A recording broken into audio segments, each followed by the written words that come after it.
Daniele Portugal. Só um minuto que eu vou abrir o microfone. Tá. Prontinho, doutor. Doutora Daniele, está com a palavra, doutor. Boa tarde a todos, eu agradeço a palavra, excelentíssimo presidente, desembargador Rogério Cimino, desembargadora relatora, doutora Daisy Fajardo, desembargador Reuter Torro, demais desembargadores, servidores, colegas advogados aqui nessa sessão. Diante da numerosa pauta, eu me comprometo com a brevidade nos limites da complexidade desse caso, que trago para apreciação de vossas excelências. Em princípio, é certo que parece se tratar de um caso simples, envolvendo um acidente de trânsito, mas as questões de direito processual e material que cercam essa demanda o tornam bastante peculiares, porque nós estamos numa hipótese de evidente cerceamento de defesa e de uma condenação injusta. Eu explico. O apelante réu, Dr. José Rubens Naime, ele é médico, psiquiatra, professor universitário, uma pessoa idosa, foi acionado em razão de uma suposta culpa num acidente de trânsito, no qual a autora colidiu com a roda traseira do veículo dele, e nesse contexto ela sofreu algumas lesões. A questão foi colocada no juízo civil e criminal. Na esfera civil, o requerido solicitou, entre outras provas, a produção de prova pericial. Por quê? Porque não há perícia na polícia científica sobre a dinâmica do acidente. Não há imagens do momento da colisão.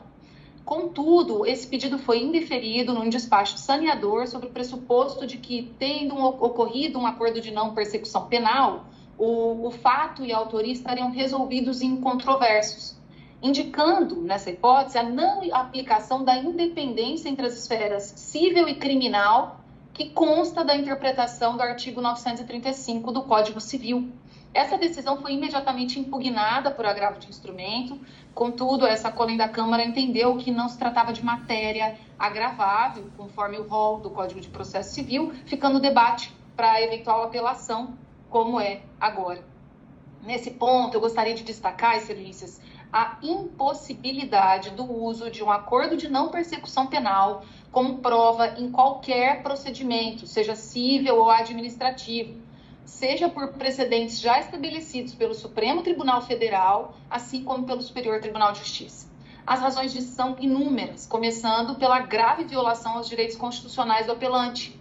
Vejam, excelências, que o ANPP é um negócio jurídico pré-processual. Ele não se submete a contraditório, ampla defesa, duplo grau de jurisdição. É uma opção do investigado por evitar o trâmite, fazendo um acordo quando a lei permite. É que o ANPP ele exige uma espécie de uma confissão que a própria lei diz ser circunstancial, relativa, restrita, que veda o seu uso em outras esferas, né? Sobre esse tema, o professor Silvio Luiz Ferreira da Rocha, professor da PUC, doutor em Direito, diz que o ajuste, esse ajuste se encerra em si mesmo. E nem mesmo, eu abro aspas aqui, a confissão perderia um contorno de um mero requisito para a assinatura do trato. O acordo não se pulveriza para outras esferas. A discussão ocorre porque, a partir do que consta na doutrina e na jurisprudência do STJ, o artigo 935, ele somente vai ser afastado nos casos em que a sentença for condenatória com trânsito em julgado ou absolutória em virtude de um reconhecimento de inexistência do fato ou negativa de autoria. Ou seja, a utilização desse documento, ele viola, segundo precedentes do STF elencados na apelação, direitos fundamentais da não autoincriminação, ampla defesa, motivação das decisões, devido processo legal, porque existindo uma perícia, porque nesse caso existe uma perícia particular que não foi impugnada, eu gostaria de destacar isso, que indica a ausência completa de culpa do requerido. Não poderia, portanto, o magistrado atribuir uma presunção de incontrovérsia quanto à responsabilidade, equiparando um negócio jurídico pré-processual com uma sentença condenatória transitada em julgado.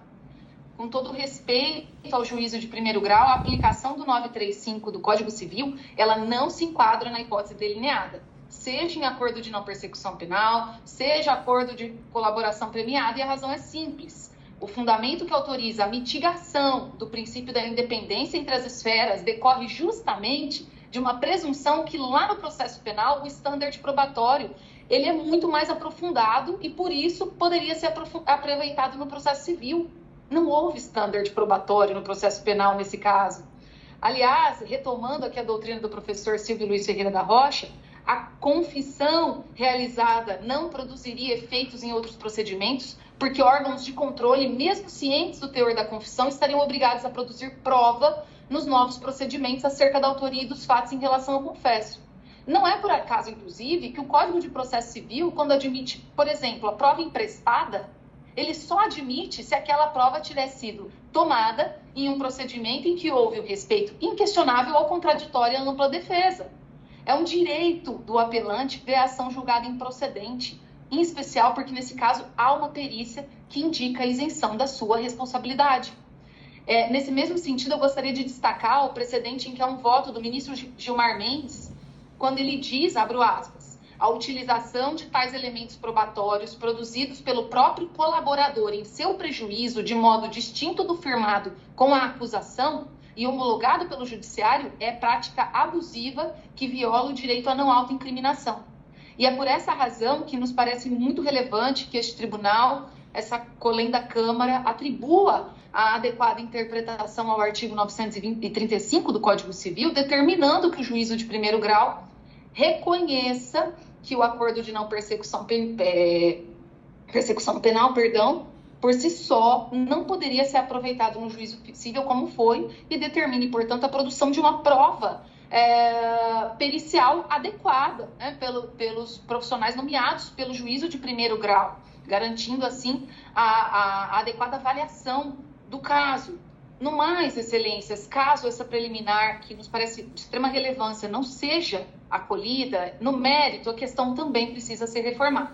Primeiro, como eu disse, a única prova que retrata a dinâmica do acidente é a prova trazida pelo apelante requerido e que exclui a sua culpa, demandando a total improcedência. De outro lado, ainda que não admitamos, né, a ausência de responsabilidade, os danos materiais que foram considerados para efeitos de sentença foram um a um impugnados por ausência da prova de desembolso.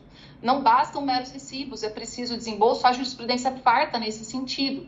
E é de bom alvitre lembrar que a autora havia omitido dos autos o recebimento de seguro DPVAT, apresentou pedido de lucros cessantes a despeito da Prefeitura de Votuporanga ter apresentado relatório de que não houve prejuízo algum na sua remuneração, tratando-se de servidora pública municipal, isso é facilmente, inclusive, verificável pelo próprio portal da transparência do município, e que, com todo respeito ao sofrimento, às aflições que ela tenha vivido em razão dessa queda de sua moto, nos parece que ela experimentou isso em razão de uma direção imprudente, que eu não vou aqui retratar novamente a dinâmica para não me alongar demais, mas, sob as premissas da assistência judiciária gratuita, ela traz pedidos incompatíveis com a realidade desses autos, pelo qual também houve pedido para a redução, não apenas pelo afastamento dos danos materiais não comprovados, onde não há comprovação do desembolso, mas também a redução da condenação em danos morais e estéticos,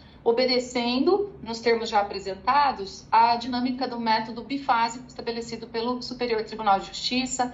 Eram essas as minhas ponderações. Eu agradeço, excelências, pela oportunidade de fala. Obrigado, doutora Daniele. Passo a palavra à relatora, desembargadora Daisy Fajardo.